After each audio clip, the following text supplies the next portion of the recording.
జయశంకర్ భూపాలపల్లి జిల్లా కేంద్రంలో మాజీ కౌన్సిలర్ భర్తను దుండగులు దారుణంగా హత్య చేశారు. మేడిగడ్డ బ్యారేజీ కుంగిన విషయంపై కేసీఆర్ హరీష్ రావుతో పాటు పలువురిపై రాజలింగమూర్తి కోర్టులో కేసు వేశారు.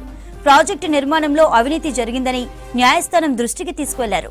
భూపాలపల్లిలోని రెడ్డి కాలనీలో నివాసం ఉంటున్న రాజలింగమూర్తి బైక్పై బయటికి వెళ్తుండగా అడ్డుకొని కత్తులతో పొడిచి చంపారు దుండగులు.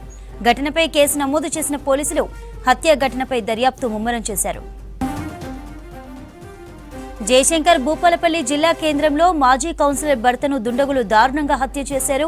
మేడిగడ్డ బ్యారేజీ కుంగిన విషయంపై కేసీఆర్ హరీష్ రావుతో పాటు పలువురిపై రాజలింగమూర్తి కోర్టులో కేసు వేశారు.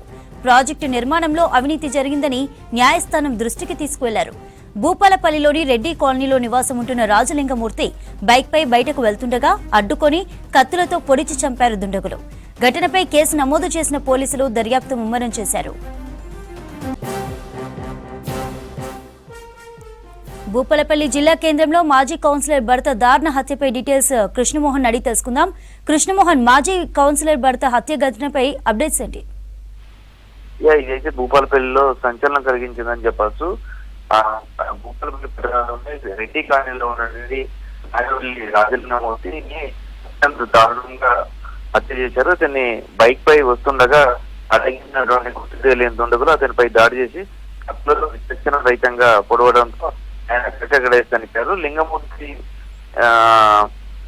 ఇటీవల అనేక అంశాల్లో కూడా రాష్ట్ర వ్యాప్తంగా కూడా ఆయన పేరు సంచలనం కలిగిందని రాజలింగమూర్తికి సంబంధించి కూడా కేసీఆర్ కాళేశ్వరం సంబంధించినటువంటి ప్రాజెక్టులో అవినీతి జరిగినటువంటి అంశాన్ని ఆయన అప్పట్లో వెలుగులోకి తీసుకొచ్చి కోర్టు కేసు కూడా వేశారు. దాంట్లో ఆయన పేరు అప్పట్లో సంచలనంగా మారిందని చెప్పొచ్చు.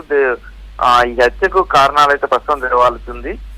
మేడిగడ్డ ప్రాజెక్టులో కూడా అవినీతి జరిగింది. దానిపైన అప్పట్లో కేసీఆర్ హరీష్ రావుతో పాటు పలువురు అధికారులపైన కూడా ఆయన భూపాలపల్లి కోర్టులో పిటిషన్ కూడా దాఖలు చేశారు. దానిపైన అప్పట్లో వాళ్ళకు నోటీసులు కూడా జారీ చేసింది. దానిపైన విచారణ కూడా జరుగుతుంది. ఇట్లాంటి ఇష్యూస్ చాలా సామాజికమైనటువంటి అంశాల మీద కావచ్చు, లేదా ఇలాంటి అవినీతి అక్రమాలకు సంబంధించినటువంటి ఇష్యూస్లలో కూడా ఆయన ఫైట్ చేస్తున్నట్టుగా కూడా సమాచారం అందుతుంది. ఆయనకు సంబంధించినటువంటి ఇంకా ఎవరు చంపారన్న దాని మీద అయితే ఇప్పటి వరకు క్లారిటీ లేదు. ఇప్పటి వరకు చంపిన సంబంధించినటువంటి దాని మీద పోలీసులు కూడా ఎలాంటి వివరణ ఇవ్వలేదు.